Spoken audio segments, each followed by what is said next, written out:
যে কোনো স্পেশাল দিনে কিংবা সাধারণ দিনে আমরা যদি চিকেনের দারুণ স্বাদের এই রেসিপিটি বানিয়ে ফেলি মন্দ হয় না। বন্ধুরা, এই চিকেনের রেসিপিটি নিয়ে আমি আজকে হাজির হয়ে গেছি। এটা বানানো যেমন সহজ তেমনি সামান্য কিছু উপকরণ দিয়ে বানিয়ে ফেলা যায়।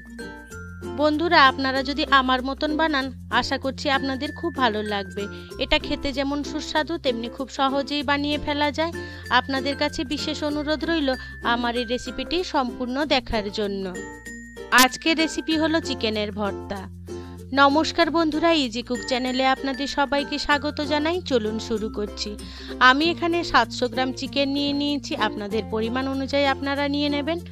চিকেনটাকে আমাদের ভালো করে প্রথমে ধুয়ে পরিষ্কার করে নিতে হবে। আমি চিকেনটাকে ভালো করে ধুয়ে পরিষ্কার করে নিয়েছি।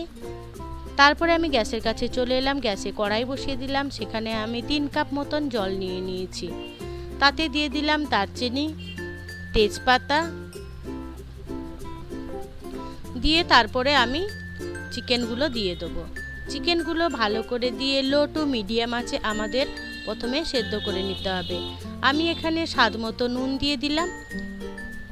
এখানে আর কোনো মশলা আমরা ইউজ করব না। চিকেনটাকে ভালো করে সুন্দর করে সেদ্ধ করে নিতে হবে। চিকেনটাকে আমি সেদ্ধ করে তুলে রেখেছি জল ঝরিয়ে। দেখুন, চিকেনটা ঠান্ডা হলে চিকেন থেকে আমি মাংসগুলো আলাদা করে নেব। এবারে মাংসগুলোকে ছোট ছোট টুকরো করে নিয়েছি আর হাড়গুলোকে বাদ দিয়ে দিলাম। দেখুন, ঠিক এইভাবে আমাদের বার করে নিতে হবে। এবারে আমি গ্যাসে কড়াই বসিয়ে দিলাম। কড়াইটা বেশ গরম হয়ে গেলে তাতে আমি 2 চামচ মতন রিফাইন্ড অয়েল দিয়ে দিলাম। তেলটা বেশ গরম হয়ে গেলে ফোড়ন হিসাবে আমি 1/2 চামচ জিরে দিয়ে দিলাম। জিরে থেকে বেশ সুন্দর একটা মিষ্টি গন্ধ বেরোলে 10-12 কোয়া রসুন কুচি করে নিয়েছিলাম সেটা দিয়ে দিলাম। আর 3টে মিডিয়াম সাইজের পেঁয়াজ আমি পেস্ট করে রেখেছিলাম সেটা দিয়ে দিলাম। এবারে সমস্ত মশলাগুলোকে ভালো করে আমাদের কষিয়ে নিতে হবে। এবারে 1 চামচ আদার পেস্ট দিয়ে দিলাম।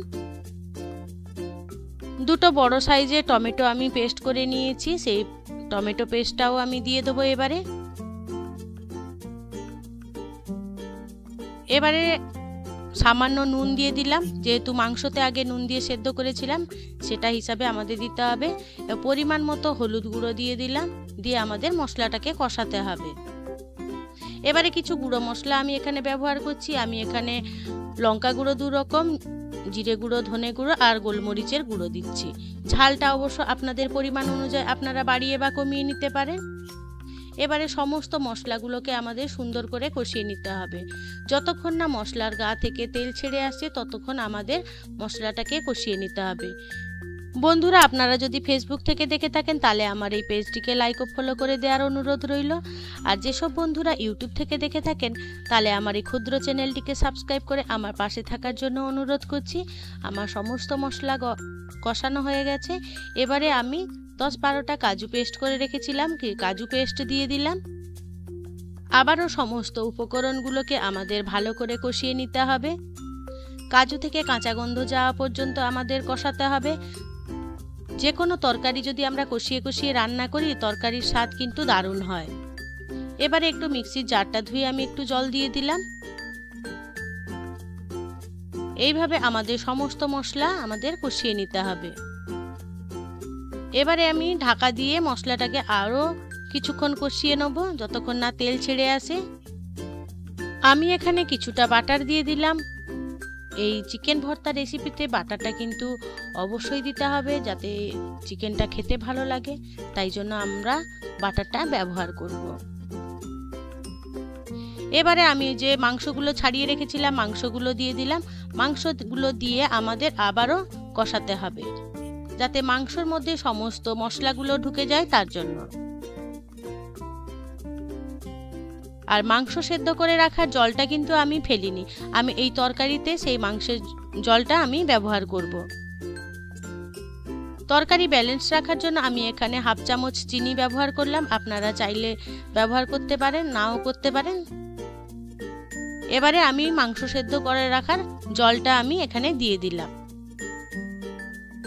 দিয়ে এবারে সমস্ত মশলাগুলোকে আমি ভালো করে মিশিয়ে নেব খুন্তি দিয়ে।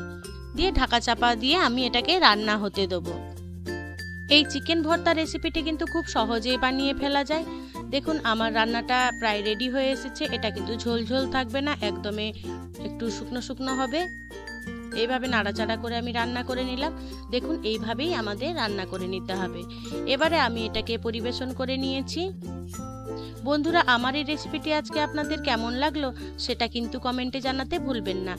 যদি ভালো লেগে থাকে ছোট্ট একটা লাইক করে দেবেন। আপনাদের এই ছোট্ট ছোট্ট লাইক আমাকে অনেক ইন্সপায়ার করে নিত্য নতুন রেসিপি বানানোর জন্য।